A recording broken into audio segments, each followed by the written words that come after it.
Okay,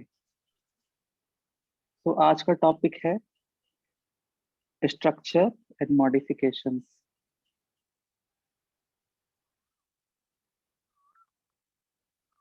structure and modifications of integument. Okay,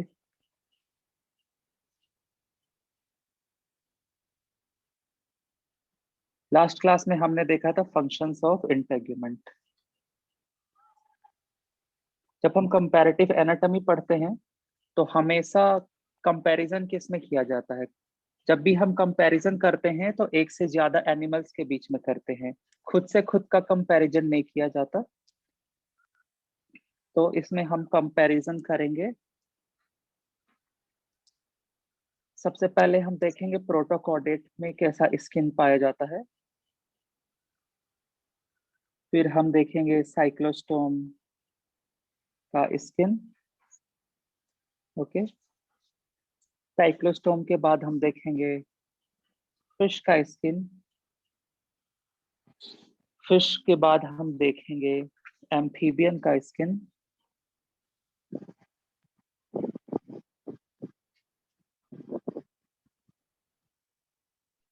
और amphibian के बाद देखेंगे रेप्टाइल का। रेप्टाइल्स के बाद एप्स या बर्ड्स का।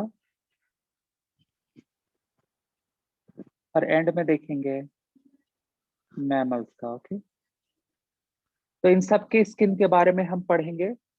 सब इन सब के स्किन में क्या अंतर है। यहाँ मैंने दो टर्म लिखे हैं, ध्यान से देखना। एक स्ट्रक्चर है और दूसरा मॉडिफिकेशन है। तो स्ट्रक्चर में तो इनके स्किन का बेसिक स्ट्रक्चर मैं बताऊंगा, और मॉडिफिकेशन में इन लोगों में अपने एनवायरनमेंट के हिसाब से उनके स्किन में कुछ मॉडिफिकेशंस भी हुए हैं। जिस हैबिटेट में वो रहते हैं उसके हिसाब से मॉडिफिकेशंस भी हुए हैं, तो हम उन मॉडिफिकेशंस के बारे में भी पढ़ेंगे। जैसे फिश के स्किन में स्केल्स पाए जाते हैं,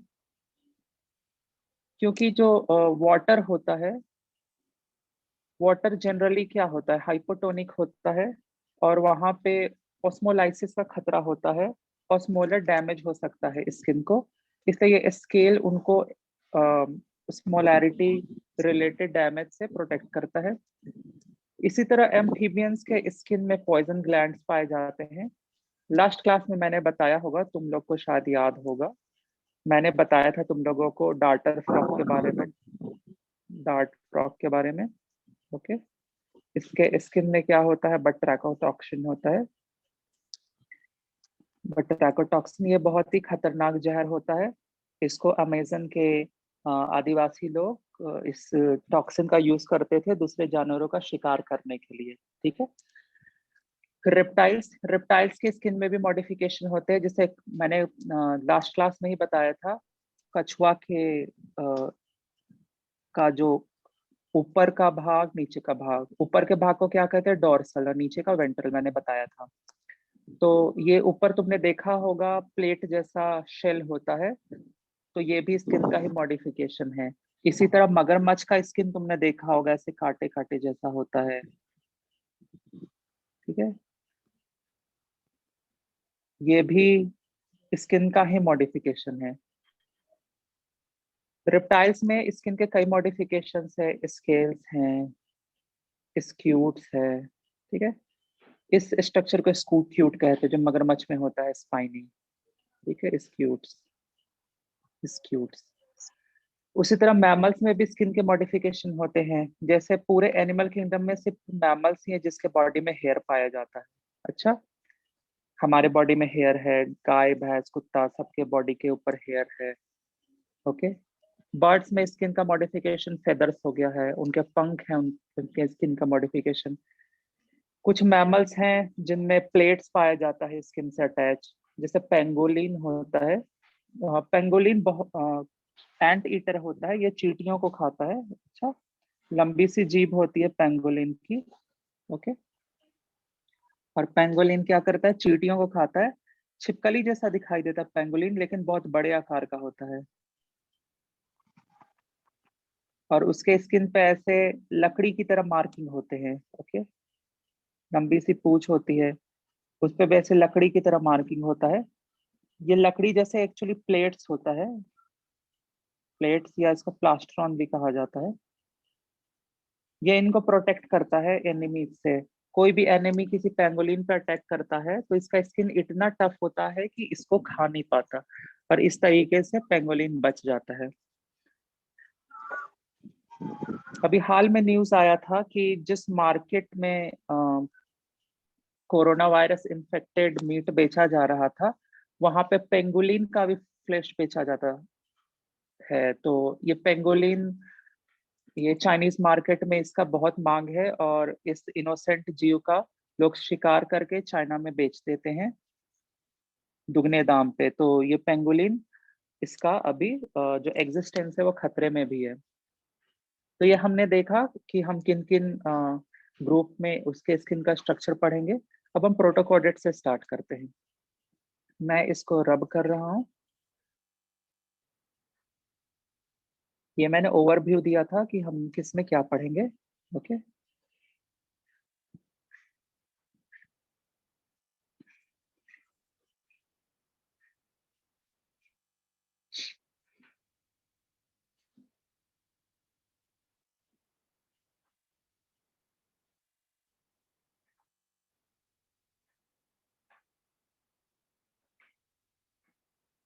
परसों मेरा एक टॉक था, मैंने ग्रुप में लिंक भी शेयर किया था, लेकिन सिर्फ एक स्टूडेंट ने ज्वाइन किया और किसी ने भी ज्वाइन नहीं किया, जबकि मेरे क्लास में 100 से ज्यादा स्टूडेंट्स हैं। मैंने सबका ग्रुप में भी ऐड किया था, आधे लोग ग्रुप छोड़ के चले गए। तो अगर खुद ही नहीं पढ़ना चाहते तो मैं क्या कर सकता हूँ। बट जो मेरा क्लास अटेंड करेंगे मैं उनको प्रैक्टिकल में ज्यादा अच्छे मार्क्स दूंगा। जो बच्चे मेहनत करते हैं उनको रिवार्ड मिलना चाहिए, जो मेहनत नहीं करते हैं, ये नहीं कि उनको फेल करूंगा, बट उन जो रेगुलर क्लास अटेंड करते हैं उनको बेनिफिट जरूर मिलेगा। और सिर्फ प्रैक्टिकल में ही बेनिफिट नहीं, ऐसे जो रेगुलर क्लास अटेंड करते हैं उनका खुद का रिवीजन भी होगा अगर वो खुद से पढ़ रहे हैं तो। और जो खुद से नहीं पढ़ रहे उनको कुछ ना कुछ नया पता ही चलेगा। तो क्लास अटेंड करना चाहिए। स्टूडेंट का कैरेक्टरिस्टिक फीचर ही होता है कि स्टूडेंट क्लास अटेंड करता है। क्लास है तो स्टूडेंट है, और स्टूडेंट है तो क्लास है, दोनों म्यूचुअली डिपेंडेंट है। तो हम स्टार्ट करते हैं प्रोटोकोडेट के स्किन से। मैंने बताया था प्रोटोकोडेट को 3 ग्रुप में बांटते हैं। पहला है हेमिकोडेटा, सेकंड है यूरोकोडेटा, और तीसरा है सेफेलोकोडेटा। ओके, ये तीनों सब फाइलम है। तो हम प्रोटोकोडेट्स का एक जनरल स्किन ड्रॉ करेंगे। प्रोटोकोडेट स्किन, और हम एक एनिमल का एग्जाम्पल लेते हैं, एम्फियोक्सस, जो कि एक सेफेलोकोडेट है। हम उसका स्किन ड्रॉ करने जा रहे हैं। ओके,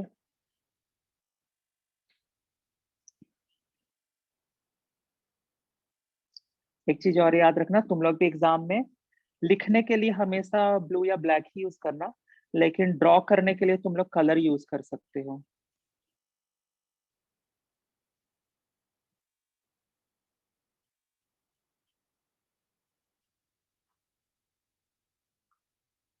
और ड्रॉ करते हुए देखने से भी आदमी बहुत कुछ सीखता है।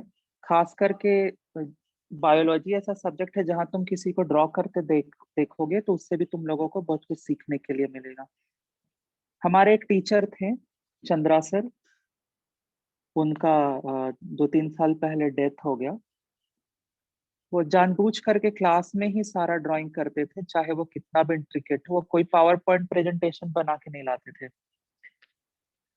इसलिए क्योंकि उनको पता था कि जब हम किसी टीचर को ड्रॉ करते हुए देखते हैं तो हमको प्रोसेस का भी पता चलता है, और एग्जाम में ड्रॉ करने में प्रॉब्लम नहीं होता, क्योंकि हम स्टेप देखते हैं ना कि कैसे कैसे ड्रॉ हो रहा है। और बायोलॉजी में डायग्राम्स ही बहुत इंपॉर्टेंट है। हर आंसर में डायग्राम होना चाहिए।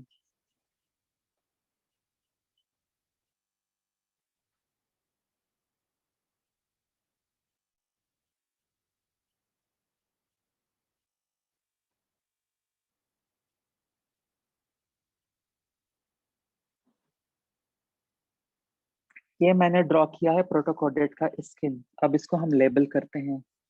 इसके बॉडी सरफेस के बाहर सीलिया भी पाया जाता है, स्मॉल हेयर लाइक स्ट्रक्चर। ये जो बाहरी लेयर है उसको एपिडर्मिस कहा जाता है। ओके। और एपिडर्मिस के बीच बीच में जो मैंने रेड से बनाया वो म्यूकस ग्लैंड होता है। म्यूकस सॉफ्ट जेली जैसा मटेरियल होता है। जैसे हमें सर्दी हो जाता है तो हमारे नाक में जो चीज भरा हुआ रहता है उसी को इंग्लिश में म्यूकस कहा जाता है। ये म्यूकस हमारे बॉडी के जितने भी जो अंदर से एपिथेलियल लाइनिंग्स हैं, जैसे हमारा एलिमेंट्री कैनाल, हमारा स्टोमक का लाइनिंग, हमारा जो इसोफेगस का लाइनिंग, इसमें ये लाइनिंग सॉफ्ट होता है क्योंकि वहां म्यूकस बनता है। इस म्यूकस के कारण ही सॉफ्ट होता है। और ये म्यूकस हेल्प करता है, जैसे हम कुछ खाते हैं चबा के तो हमारे मुंह से पेट में आसानी से जा पाए, इसके लिए ये म्यूकस वहाँ उसका स्लिपरी सरफेस प्रोवाइड करता है ताकि वो आराम से फिसल के जा सके। जैसे सपोज कोई मोटर है और वो चलना बंद हो जाता है तो हम उसमें तेल डालते हैं ना ताकि वो काम करने लगे, क्योंकि जो फ्रिक्शन होता है जिसके चलते मोटर गर्म होकर रुक गया, जैसे पंखा का मोटर हुआ तो उसमें हम तेल डाल देते हैं या किसी मशीन में, जो वहां जो तेल का काम है वही हमारे बॉडी में म्यूकस का काम है। यहाँ पे म्यूकस का एक और काम है, एक तो ये स्लिपरी सरफेस प्रोवाइड करता है, दूसरा ये काम है कि म्यूकस प्रोटेक्शन भी प्रोवाइड करता है। जैसे फिशेस होते हैं वो अपने स्किन से म्यूकस जैसा कुछ जिलाटिनस लिक्विड सिक्रेट करते हैं, जिसके चलते वो फिश भी होते हैं स्लिपरी होते हैं। तुम जैसे मछलियों को हाथ में पकड़ो तो फिसल के बाहर चले जाते हैं क्योंकि उनके सरफेस पे भी म्यूकस होता है। मेंढक के भी बॉडी सरफेस पे म्यूकस जैसा सिक्रीशन होता है। तो म्यूकस के कई फंक्शन है। ये जो सबसे बाहर का पतला सा लेयर है इसको हम क्यूटिकल कहते हैं। और यहाँ से यहाँ के स्ट्रक्चर को डर्मिस कहते हैं। और ये जो मैंने गोल गोल बनाया है ये ब्लड कैपिलरी है। और ये स्पॉन्जी कनेक्टिव टिश्यू है, ये स्पॉन्ज जैसा होता है। जब बॉडी में कोई भी चीज स्पॉन्जी होता है, पता है उसका क्या फंक्शन होता है?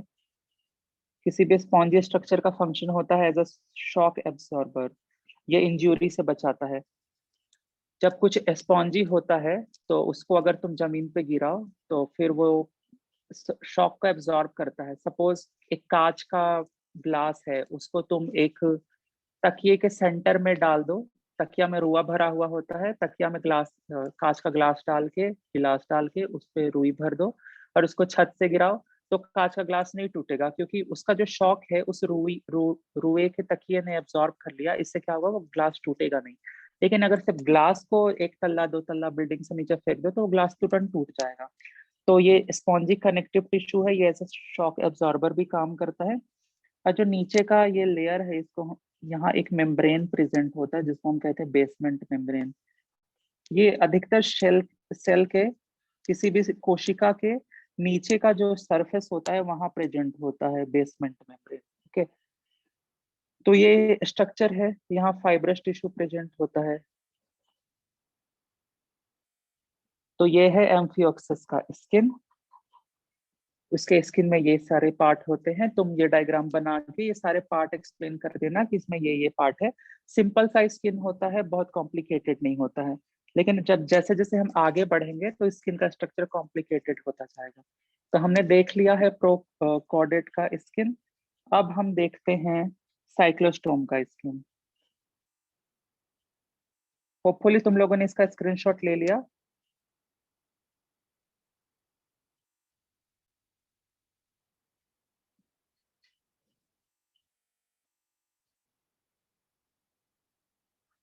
ऐसे ये वीडियो रिकॉर्ड भी हो रहा है, अगर रिकॉर्डिंग सक्सेसफुल रहा तो मैं यूट्यूब पे अपलोड कर दूंगा ताकि तुम लोग रिवाइज कर सको।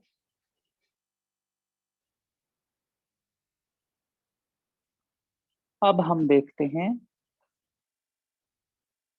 साइक्लोस्टोम। साइक्लोस्टोम का स्किन। ओके। वो प्रोकैरियोट था, फिर एक ग्रुप ये है क्लास साइक्लोस्टोमाटा। Class Cyclostomata.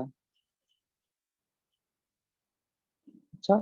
इससे पहले प्रोटोकोडेट का देख रहे थे जिसमें हेमिकोडाटा, सेफालोकोडाटा, यूरोकोडाटा तीनों आता है। और ये है साइक्लोस्टोमाटा, ये अलग ही ग्रुप है, इसमें पेट्रोमाइजोन आता है। तो अभी हम एक टिपिकल साइक्लोस्टोम का स्क्रीन ड्रॉ करेंगे।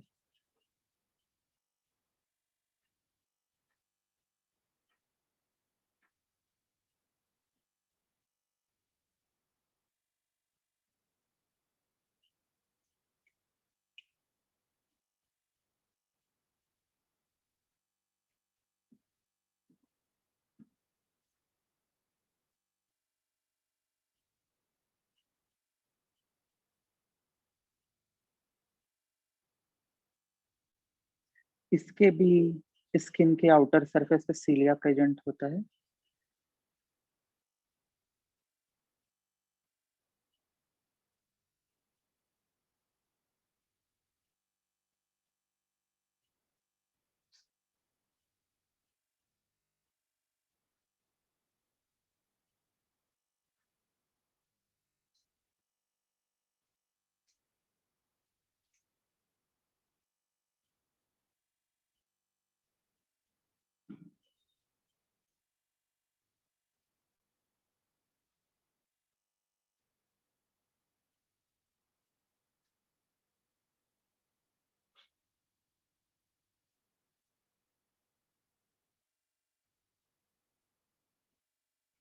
ऐसे सेल्स होते हैं स्किन के, एपिथेलियल सेल्स, ये पूरे जगह भरे हुए हैं। मैं पूरा नहीं बनाऊंगा एंड तक, ये समझ जाओ कि ये पूरे में भरा हुआ है यहाँ तक। ओके, बीच में जगह खाली नहीं है। बना ही देता हूँ, नहीं तो तुम लोग बाद में कंफ्यूज हो गए और कहोगे कि मैंने ही ऐसा बताया था। ये पूरा फिल्ड अप होता है, ये पूरा स्पेस। ओके,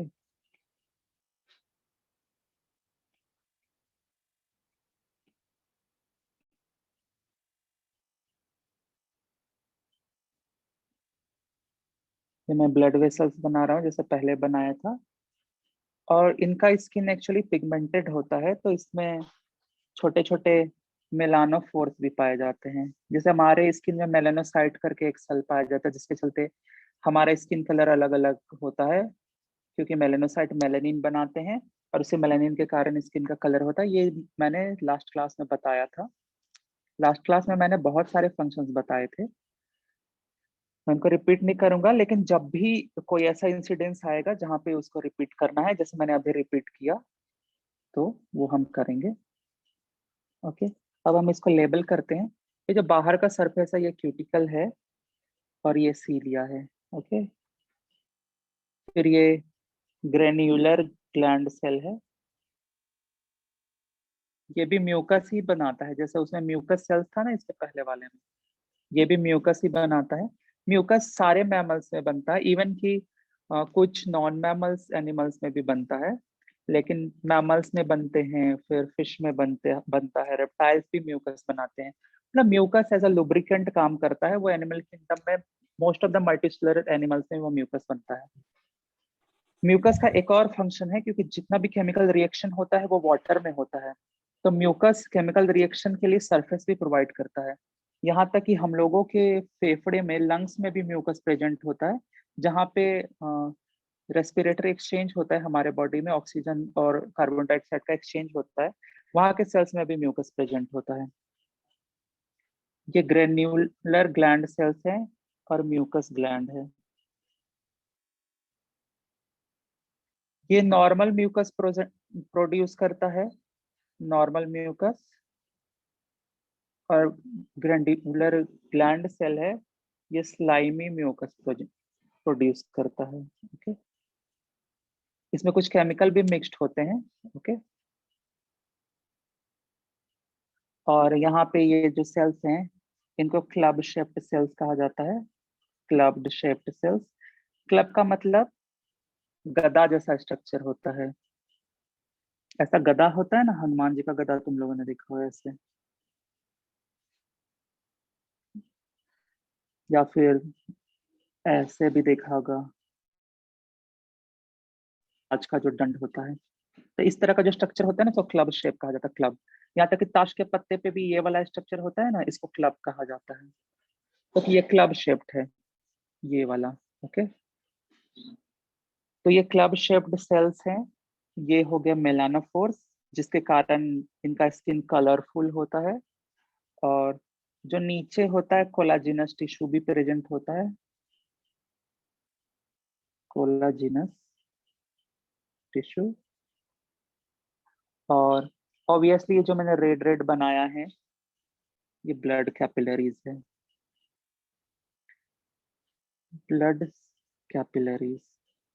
ओके, तो ये हो गया एक साइक्लोस्टोम का स्किन। ये मिलता जुलता है प्रोटोकोडेट से, बस इसमें कुछ चेंज आ गया है कि साइक्लोस्टोम में क्या था, सॉरी प्रोटोकोडेट में क्या था, एक ही लेयर था स्किन का। तुम लोगों ने ध्यान दिया, ऊपर एक ही लेयर ऑफ सेल्स था और नीचे डर्मिस स्टार्ट। इसमें देखो मल्टी लेयर है सेल का, मल्टी लेयर। तो ये अंतर आ गया, आया कि नहीं? उसमें ऐसे क्रोमेटोफोर्स प्रेजेंट है, इसमें क्रोमेटोफोर है, इसमें क्लब शेप्ड सेल्स हैं, दो तरह के म्यूकस सिक्रेटिंग सेल्स हैं। तो ये पिछले वाले से ये थोड़ा अलग है। ये हो गया साइक्लोस्टोम का स्किन। जब भी एग्जाम में अगर स्किन का कंपैरेटिव एनाटॉमी लिखना, तो तुम लोग, क्योंकि इसका आंसर बहुत बड़ा होता है, इसलिए डायग्राम बना के उसको लेबल करना और एक्सप्लेनेशन में लिख देना कि इसके स्किन में ये पार्ट पाया जाता है और ये पिछले वाले से कैसे डिफरेंस है, जैसे मैंने अभी बताया। तो ये हो गया साइक्लोस्टोम का स्किन। अब हम फिश का स्किन देखते हैं।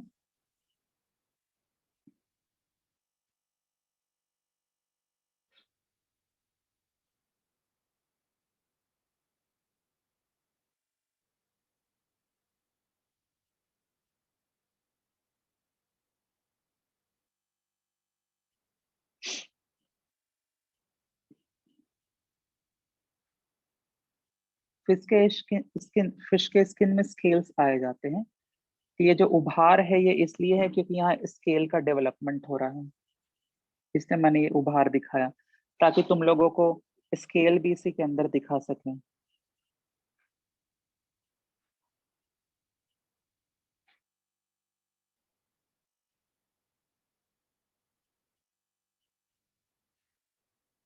यहाँ बच्चों को पढ़ने में मन नहीं लगता, वो ज्वाइन करते हैं, क्लास बीच में छोड़ के चले जाते हैं।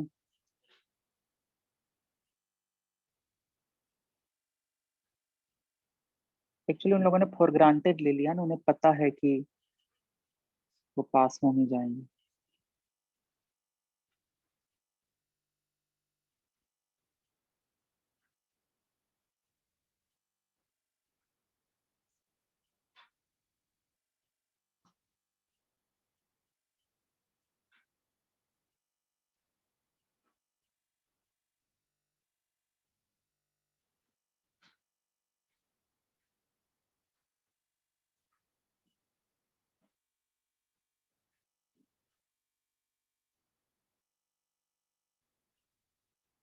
ये मैं बना रहा हूँ फिश का स्किन, अभी इसको हम लेबल करेंगे।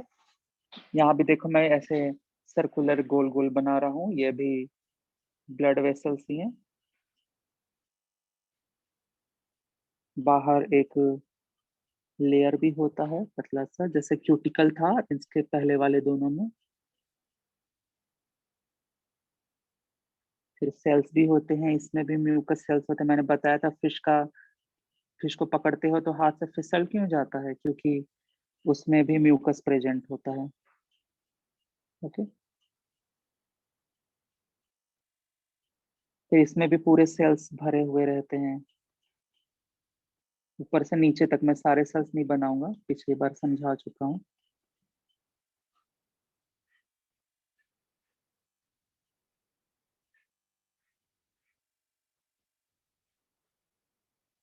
और ये पूरा एरिया भी सेल से भरा हुआ है। ओके, पूरा, कोई जगह खाली नहीं है।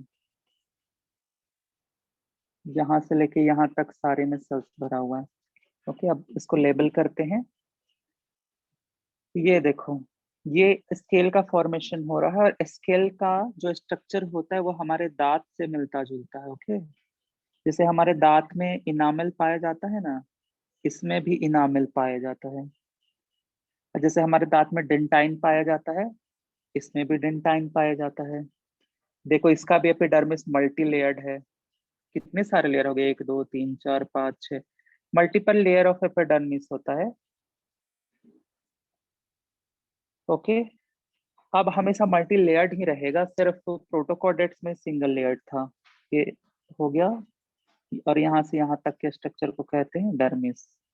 ठीक है, इस स्ट्रक्चर को जो मैंने रेड से दिखाया है इसको कहा जाता है स्ट्रेटम लैक्सम। ये स्पॉन्जी होता है, स्पॉन्जी होता है और ये कनेक्टिव टिश्यू का काम करता है। ओके,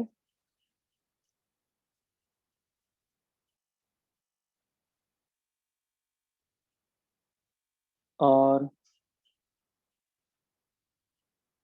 ये हो गए क्रोमेटोफोर्स, क्योंकि मछलियां भी रंगीन होती है, तुम लोगों ने देखा होगा। तो क्रोमेटोफोर से वो कलर प्रोवाइड करता है। ये डर्मल पैपिला है।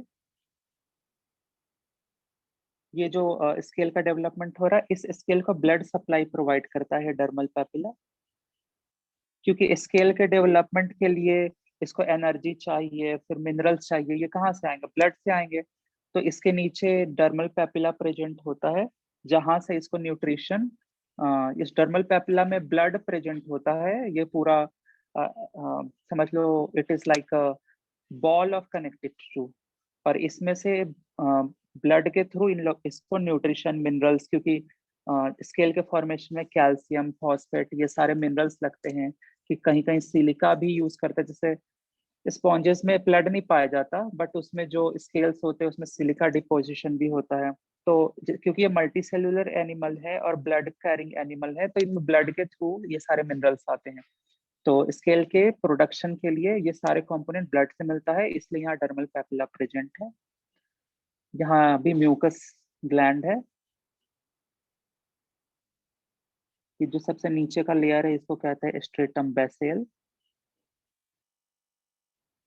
यहीं के सेल्स है जो मल्टीप्लाई करके ऊपर जाते हैं, यहाँ डिवीजन होता है और ये सेल डिवाइड करके ऊपर मूव करते हैं। तो यही ये जो रीजन है स्ट्रेटम बेसेल, यहाँ पे एक्टिव डिवीजन होता है। सेम लेयर हमारे में भी प्रेजेंट होता है, जहाँ पे फास्टली मल्टीप्लाइंग मेलेनोब्लास्ट सेल्स होते हैं। वो मेलेनोब्लास्ट मल्टीप्लाई करके मेलेनोसाइट बनाते हैं, और फिर वो ही मेलेनोसाइट पिगमेंट प्रोड्यूस करता है। ओके, और जो सबसे बाहर का लेयर है इसको कहा जाता है स्ट्रेटम क्यूटिक्युलेयर। स्ट्रेटम क्यूटिक्युलेयर ये क्या करता है? ये क्यूटिकल सिक्रीट करता है। ओके, ये जो बाहर का जो सरफेस में, इसी को क्यूटिकल कहा जाता है। तो इतने सारे लेयर हैं, और ये जो बीच का लेयर है इसको कहा जाता है स्ट्रेटम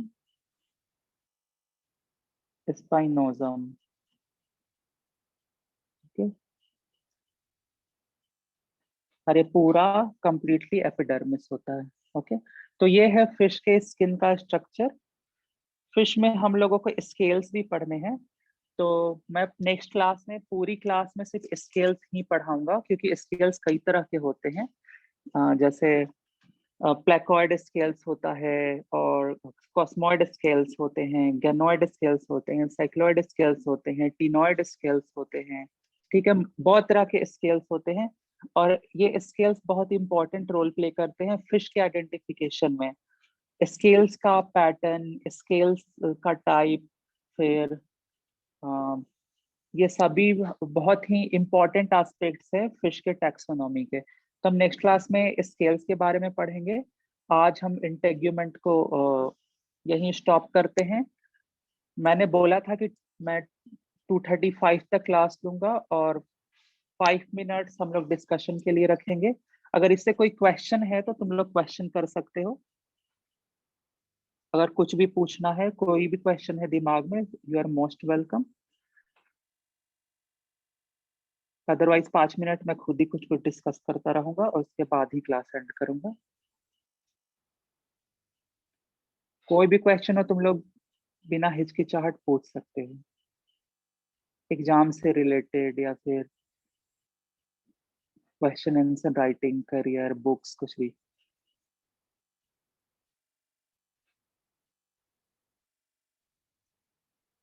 नेक्स्ट क्लास में क्या पढ़ेंगे? अगर कोई क्वेश्चन नहीं है तो मैं एक ओवरव्यू दे देता हूँ कि हम नेक्स्ट क्लास में क्या पढ़ेंगे।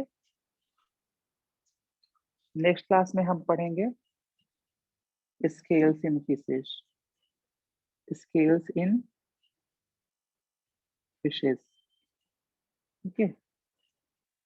और मेनली हम 5 टाइप का स्केल्स पढ़ेंगे।